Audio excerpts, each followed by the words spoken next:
आप इन दोनों ग्राफ को देखिए। आपको इन दोनों ग्राफ में पहले ग्राफ में आपको ज़्यादा फ्लक्चुएशन दिख रहा होगा और दूसरे ग्राफ में आपको कंसिस्टेंसी एक ट्रेंड दिख रहा होगा। एक्चुअल में इन दोनों ग्राफ में पहला ग्राफ आपके मोटिवेशन को रिप्रेजेंट करता है और दूसरा ग्राफ आपके डिसिप्लिन को रिप्रेजेंट करता है। क्योंकि हमारा लाइफ में जो कुछ भी हम करना चाहते हैं, जो कुछ भी हम बनना चाहते हैं, उसमें इन दोनों का बहुत बड़ा रोल होता है। इन दोनों को लेके हमारे मन में अलग अलग थॉट्स होते हैं। क्या हमारे काम को पूरा करने के लिए मोटिवेशन जरूरी है या फिर डिसिप्लिन जरूरी है? कब हमें मोटिवेशन के साथ काम करना चाहिए और कब हमें डिसिप्लिन के साथ काम करना चाहिए? ऐसे कई थॉट्स आते हैं हमारे मन में। इसीलिए इस वीडियो का टाइटल है मोटिवेशन वर्सेस डिसिप्लिन।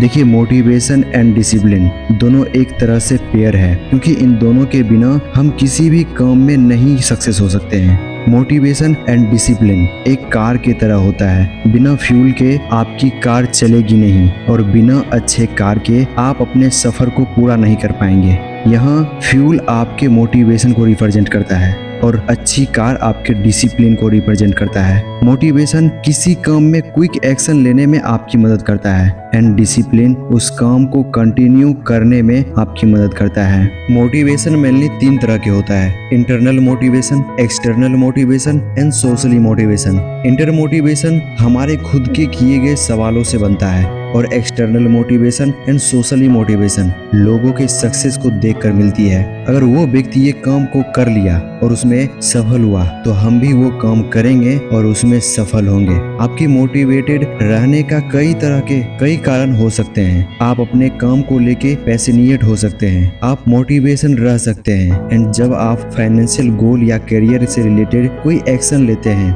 उससे भी आप मोटिवेटेड फील कर सकते हैं। और अगर आप डिसिप्लिन की बात करें तो ये आपके खुद से किए गए सवाल एंड आपके होप से बनता है। मुझे अपने टारगेट को पूरा करना है, उसके लिए हमें काम करना है। खुद से बोला गया ये सवाल आपको एक डिसिप्लिन पर्सन बनाता है। डिसिप्लिन में आपके सेल्फ डिसिप्लिन आती है, आपकी टाइम मैनेजमेंट आती है, आपका टू डू लिस्ट आता है, एक्सेट्रा एक्सेट्रा।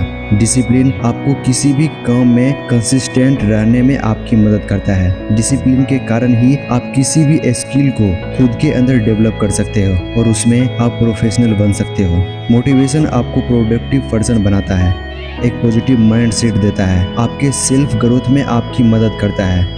लेकिन डिसिप्लिन आपको सेल्फ कंट्रोल देता है, अकाउंटेबिलिटी देता है और आपको एक शार्प फोकस वाला पर्सन बनाता है। लेकिन आपने सुना होगा कि अगर किसी चीज को बैलेंस नहीं किया जाए तो वो चीज बेहतर नहीं होता है। ज्यादा मोटिवेशन भी आपके गोल के लिए अच्छा नहीं है और ज्यादा डिसिप्लिन भी आपके गोल के लिए अच्छा नहीं होता है। ओवर मोटिवेशन में आप गलत एक्शन लेने लगते हैं एंड ओवर डिसिप्लिन में आप अपने क्रिएटिविटी को खो देते हैं। इसलिए दोनों को बैलेंस रखकर आप अपने गोल को अचीव कर सकते हो। अगर इन दोनों को कंपेयर करें तो इन दोनों में से हमारे गोल के लिए कौन इम्पोर्टेंट होता है? तो इसका आंसर है ये दोनों ही हमारे गोल के लिए इम्पोर्टेंट है।